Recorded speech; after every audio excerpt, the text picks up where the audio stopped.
individual review of everything. And that concept doesn't work for you. When did you conduct an individualized Work on it review every of single 781 day, because grants? we have a zero tolerance Will you policy show me towards your wasting schedule? dollars. We inherit something. You don't care about wasting money. Will you show me your You don't care schedule? about wasting money, but the Trump administration does, Senator. Will you show me your schedule? Our schedule is publicly released. We don't put on the schedule every single moment Will you show me your schedule to prove your assertion that you did individualized review of 781? Under oath telling you that I was reviewing this stuff and working on it almost every single day. And the Why? problem Because with when I was before this committee, I was asked by Senator Ricketts, if confirmed, would I immediately make this a top priority to go through all the grant funding going through EPA, to make sure that we were cracking down on every waste, every aspect of abuse. Because I have to come back here in front of Senator Ricketts today. And even though you don't care about wasting tax dollars, Senator Ricketts does. And the problem, I'm going to do my job because the American public cares about us not wasting tax dollars. What just happened in this Senate hearing should make every American sit up and pay attention. Senator Sheldon Whitehouse didn't just spar with EPA Administrator Lee Zeldin. He exposed a tangled web of contradictions, false testimony, and political spin at the very agency tasked with protecting our environment. This wasn't a routine oversight moment. It was a masterclass in how facts can cut through spin and how lies unravel when tested against the truth. Thank you. Senator Whitehouse. Thanks very much. Administrator Zeldin, on April 23rd, Daniel Coogan, for the EPA, filed a sworn statement in court that said, and I quote here, EPA leadership conducted an individualized grant-by-grant review to determine which grants should continue. He made that statement under oath. And on the following page of his declaration, he said that there were approximately 377 grantees that had received cancellation notices and another 404 grantees who would receive notices within the next 2 weeks, for a total, by my math, of 781 total grantees. Do you dispute his testimony that there were 781 individual grants at issue? The exact number I don't have offhand, but you don't dispute it. So let's say that it's 781 or thereabouts. I did those myself. His testimony under oath was that that took place. Then, and I'd ask unanimous consent that that declaration of Daniel Coogan be made an exhibit. Then, on May 6th, Travis Voiles of EPA made the following statement, also under oath, also in a court filing. He said, on February 25th, 2025, I conducted an individualized review of EPA grant programs. That day, I decided that certain grant programs should be terminated for policy reasons.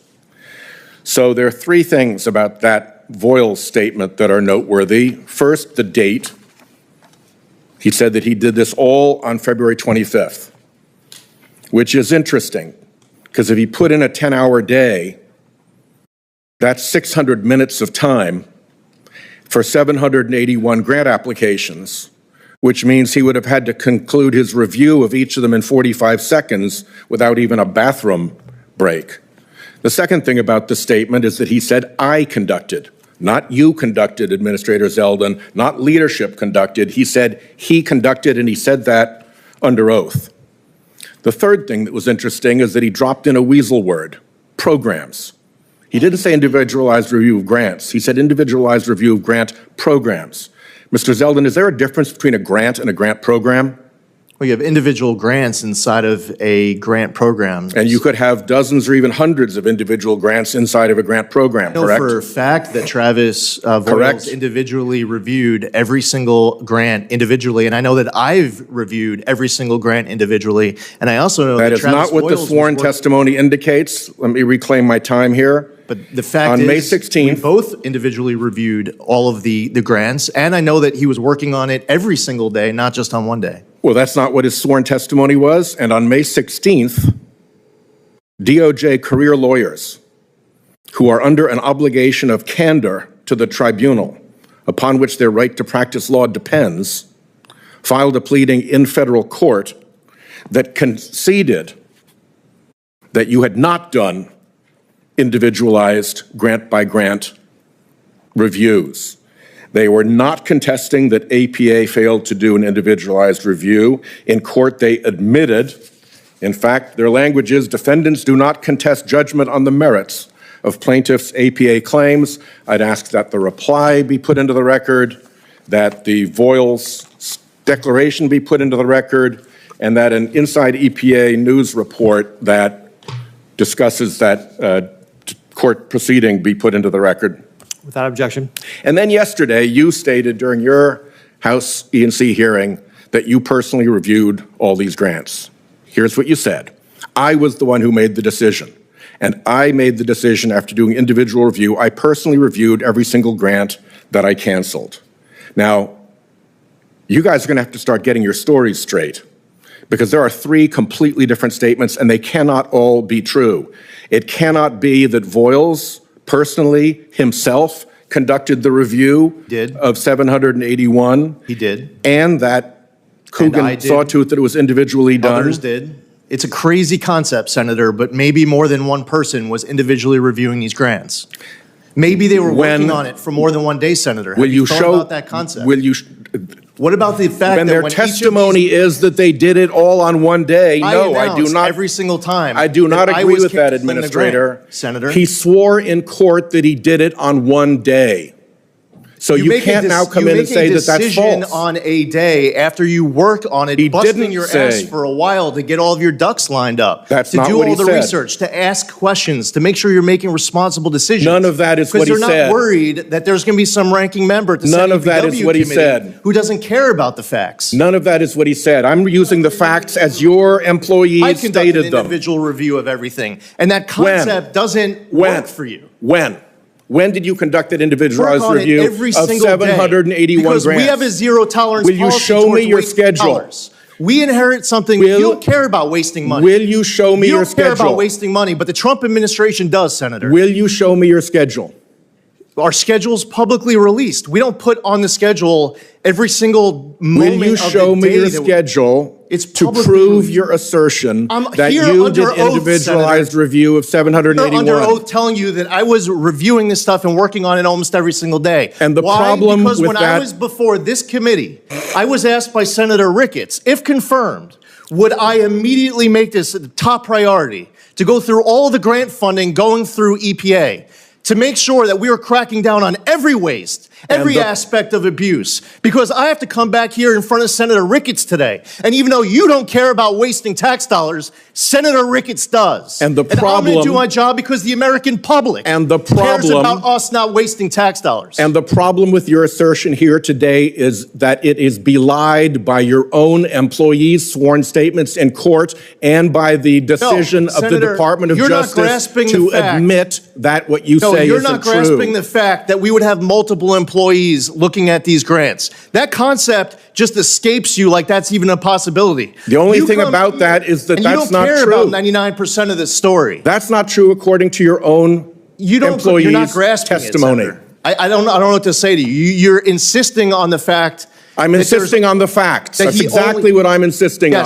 I'm insisting on the facts, and I now have three different versions of the facts, that Travis Voiles Department of Justice lawyers are working on this every single day that we're in office. That what you're saying now is not true. We're not going to waste dollars just because you insist on EPA lighting taxpayer dollars on fire. The American taxpayers, they put President Trump in office because of people like you. They have Republicans in charge of the House and Senate because of people like you. Because you don't care about 99% of this story. You don't want me to go through the list of all the evidence of waste and abuse. No, what I want you to do... And conflicts of interest. What I want you to do... Unqualified recipients. You don't care about... What I want you to do is explain why the Department of Justice lawyers representing EPA in court under a duty of candor have said that everything you've just said isn't true. That's what I want. Get me that answer. I'm here before this committee. I've exceeded my time. I'll let the chairman take back the gavel. Thank you.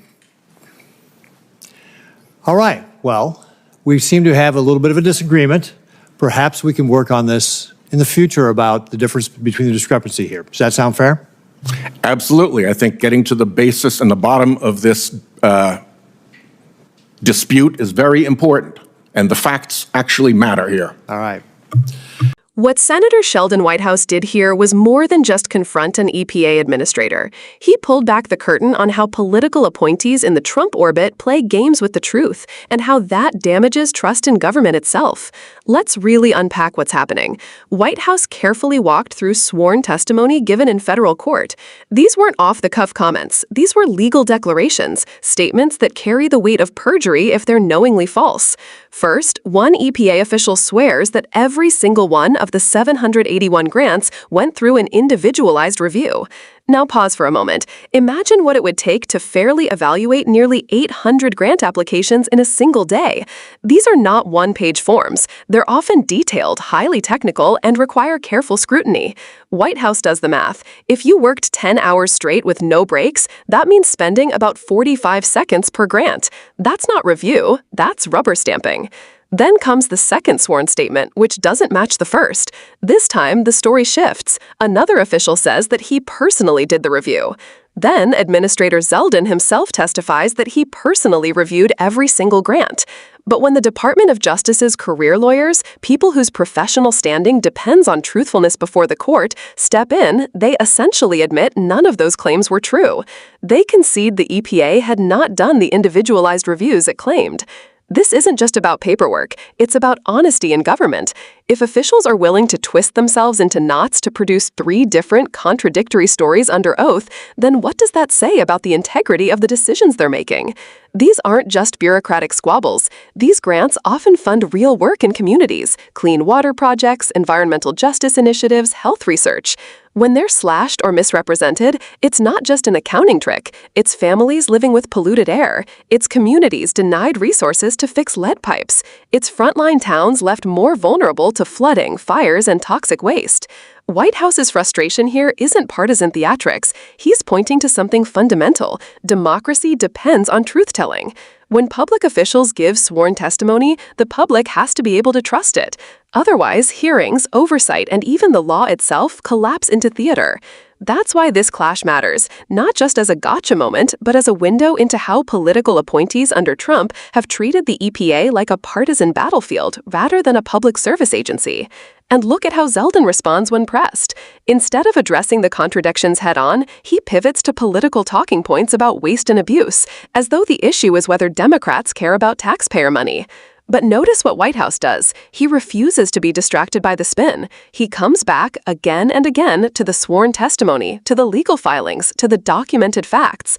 That's a lesson in accountability. Don't get lost in the noise. Stick to what can be proven. Here's the bigger picture. The erosion of truth in public service doesn't just happen with one lie. It happens when lies pile on top of each other, when contradictions are waved away, and when officials know they won't face consequences. Whitehouse is saying, not on my watch. He's drawing a line in the sand and telling the American people that facts do still matter, even when those in power hope we'll stop paying attention. The takeaway here isn't just that the EPA under Trump mishandled grants. It's that the fight for honest governance requires constant vigilance, sharp questioning, and persistence in the face of deflection. And that's something every citizen should care about, regardless of party. Because at the end of the day, it's our environment, our health, and our tax dollars that are at stake. So the real question is, do we demand leaders who tell the truth, even when it's inconvenient? Or do we accept a politics where lying under oath is brushed off as just politics? Whitehouse's stand reminds us that democracy can't function without accountability. If you believe facts still matter, if you believe truth should matter more than partisan spin, then don't just watch this exchange. Stay engaged, stay vocal, and keep holding power to account. Because as Whitehouse showed us here, sunlight is still the best disinfectant.